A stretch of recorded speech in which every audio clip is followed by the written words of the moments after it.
अभी कुछ दिन पहले मैंने जॉन विक चैप्टर 4 का रिव्यू किया था। उस रिव्यू में मैंने बात ही बात में एक बात कही थी कि कैसे दीवार, शोले जैसी आइकॉनिक फ़िल्में बनी। फिर कई सारे लोगों ने दीवार या फिर शोले से इंस्पायर्ड होकर के सस्ती दीवार या सस्ती शोले बनाने की भरसक कोशिश करी, लेकिन वो शोले या दीवार वाला जादू जगा नहीं पाए। वैसे ही आधुनिक समय में आप देखिए आरआरआर या फिर बाहुबली। बाहुबली के बाद आपने देखा कितनी सारी हिस्टोरिकल ड्रामा फ़िल्में आई, लेकिन वो बाहुबली वाला जो करिश्मा था, जो जादू था, वो जगा नहीं पाई।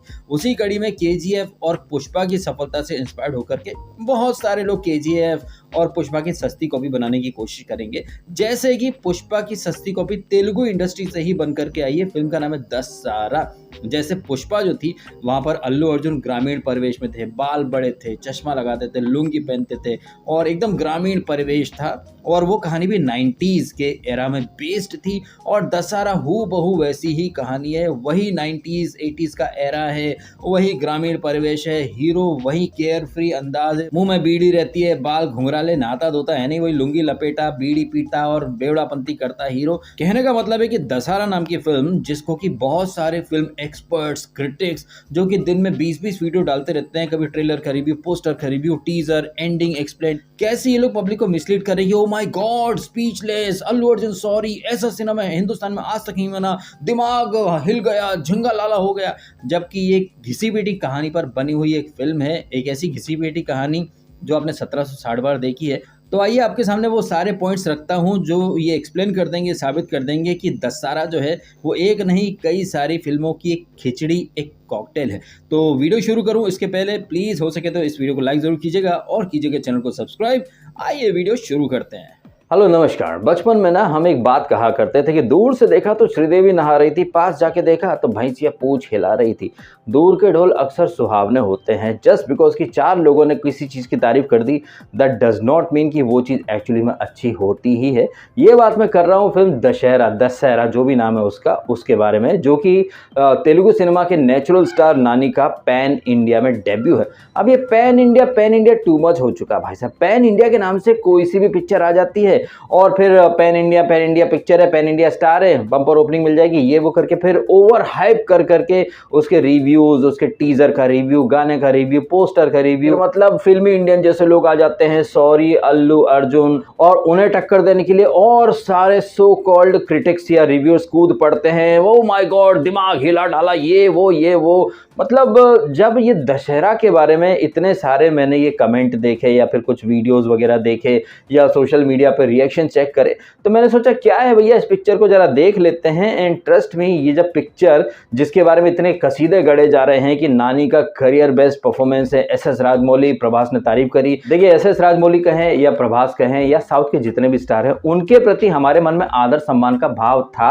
अभी भी है, लेकिन थोड़ा कम हो चुका है जब से ब्रह्मास्त्र जैसी पिक्चर को साउथ के सारे स्टार्स और एस राजमौली ने प्रमोट किया था। तो हम समझ सकते हैं उनकी मजबूरी, क्योंकि बिजनेस है, कलीग्स हैं, तो वो लोग तो अपने कलीग्स की बनी फिल्म को ऑब्वियसली प्रमोट करेंगे, उसे सपोर्ट करेंगे, उसे अमेजिंग सिनेमा बोलेंगे। लेकिन जब मैंने ये दशहरा नाम का सिनेमा देखा तो मेरे जहन में अचानक से कंतारा और पुष्पा द राइज दोनों के दोनों आकर के खड़ी हो गई। और फिर मुझे लगा कि ये जो फिल्म है दशहरा, ये पुष्पा और वो कंतारा दोनों की मिली हुई खिचड़ी या कॉकटेल आप बोल सकते हैं। इससे पहले कि मैं आगे बढ़ूं, आपको मैं बताना चाहूंगा कि इस पिक्चर का नाम है दशहरा और इसका क्लाइमैक्स और इस पिक्चर की स्टार्ट, रावण का जो पुतला जलता है ना, बस वही एक दशहरा वाला कनेक्शन है। इसके अलावा इस पिक्चर में दशहरा का कहीं कोई कनेक्शन नहीं है। हाँ, ये जरूर आप कह सकते हैं कि ये जो पिक्चर है, इसका जो विलन है, ये लड़कियों को उठा लेता है, जैसे कि रावण उठा करके ले गया था सीता माता को। बट ऐसी ही चीज आपने वो अल्लू अर्जुन की पुष्पा झुकेगा नहीं साला उसमें भी देखा होगा। उसमें एक किरदार था कोंडा रेड्डी। कोंडा रेड्डी का छोटा भाई था जॉली रेड्डी, जो कि थोड़ा सा ठरकी था और अक्सर लड़कियों को उठा लाया करता था। ऐसी ही एक लड़की रश्मिका मंदाना को वो मजबूर करता है उसके पास आने के लिए। फिर आपने देखा, अपने पुष्पा भैया जाते हैं और जॉली रेड्डी का घोंसला जो है वो फोड़ फाड़ के, अंडे वंडे सब फोड़ फाड़ देते हैं। फिर रश्मिका से वो शादी करने जाते हैं। ऐसा ही ताना बाना इस पिक्चर के अंदर भी है। और हाँ, यहाँ पर जैसे कि मैंने कंतारा का भी जिक्र किया था, कंतारा वहां पर एक गुरवा करके लड़का रहता है जिसके अंदर देव आते हैं। फिर एक राजनीतिज्ञ था, यानी राजा की अगली 2-4 पीढ़ी के बाद वाला एक नेता, जो ऊंच नीच जात पात का भेदभाव करता है, गांव वालों के साथ रहकर गांव वालों की ही पीठ में खंजर भोंकता है, गुरवा को मार देता है। और गुरवा रहता है शिवा का दोस्त। फिर बाद में शिवा को कैसे एहसास होता है कि गुरुवा को किसने मारा, फिर तफ्तीश करना, फिर किलर तक पहुंचना, फिर सारे गांव वालों के सामने क्लाइमेक्स में जबरदस्त फाइट होती है। यही सारी चीजें आपको दशहरा में भी दिखाई देती हैं। फर्क बस इतना है कि ये जो पिक्चर है इसका जो ट्रीटमेंट है एकदम देहाती स्टाइल में है, और जब आप देहाती स्टाइल में वो ट्रीटमेंट देखते हैं लुंगी लपेटे हुए नानी को, तो आपको पुष्पा का अल्लू अर्जुन सहसा ही याद आ जाता है। साथ ही साथ अल्लू अर्जुन जैसे वहां पर बीड़ी पीते रहते हैं स्वैग के साथ, यहाँ पर नानी बीड़ी पीता रहता है। एंड एक चीज जो कि दशहरा को पुष्पा से अलग बनाती है वो ये है कि ये दशहरा पिक्चर के अंदर हीरो क्या पूरा गांव ही बेवड़ा है, उन सब की शुरुआत दारू से ही होती है, और दारू जो है वो कैसे पूरे गांव को तबाह करती है, बर्बाद करती है, यही है कहानी का ताना बाना। फिल्म में रावण या फिर रामायण का जो रेफरेंस है वो सिर्फ एक विलेन को लेकर के है, अदरवाइज जैसे कंतारा में डर्टी पॉलिटिक्स होती है, यहाँ पर डर्टी पॉलिटिक्स है। वहां कंतारा में बैलों की रेस होती है ना, बुल रेस बोलते हैं, जो जीत जाएगा ट्रॉफी पा जाएगा,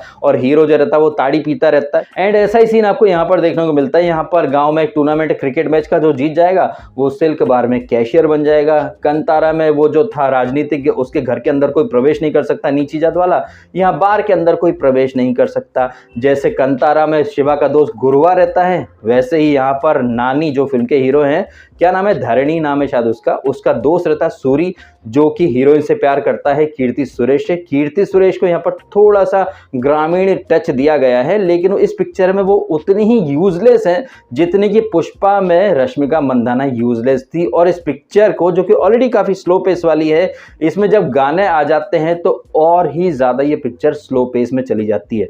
पिक्चर का पोस्टर देखेंगे, नाम है दशहरा, लेकिन बार का जो फोटो और एक सिल्क स्मिता करके कोई थी, तो यहीं पर आप समझ सकते हैं कि इस पिक्चर का रावण से या रामायण से कितना रेफरेंस है या कितना कनेक्शन है।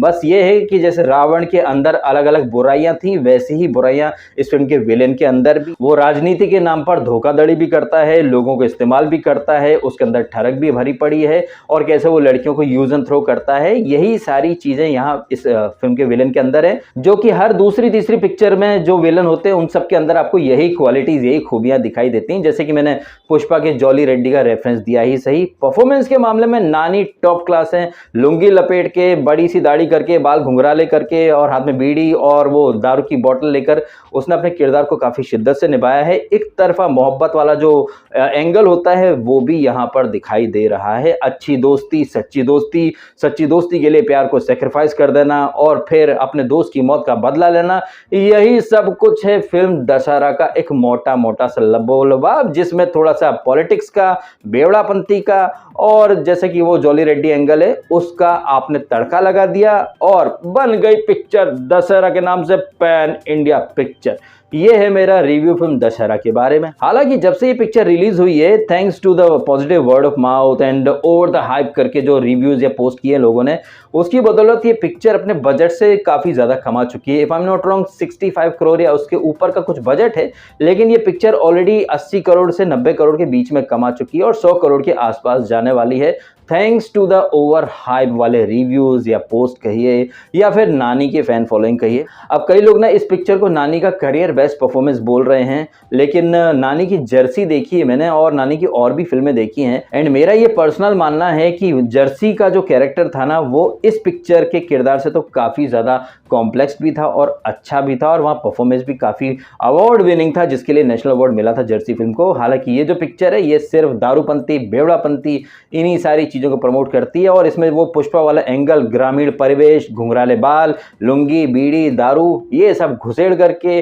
जबरदस्ती में ग्रामीण या देहाती एंगल ठूंसने की कोशिश की है। मेरा तो ये मानना है, आपका क्या मानना है कमेंट करके अवश्य बताइएगा। आपको अगर ये वीडियो अच्छा लगा तो इसको भी एक थम्स अप, लाइक दे दीजिएगा।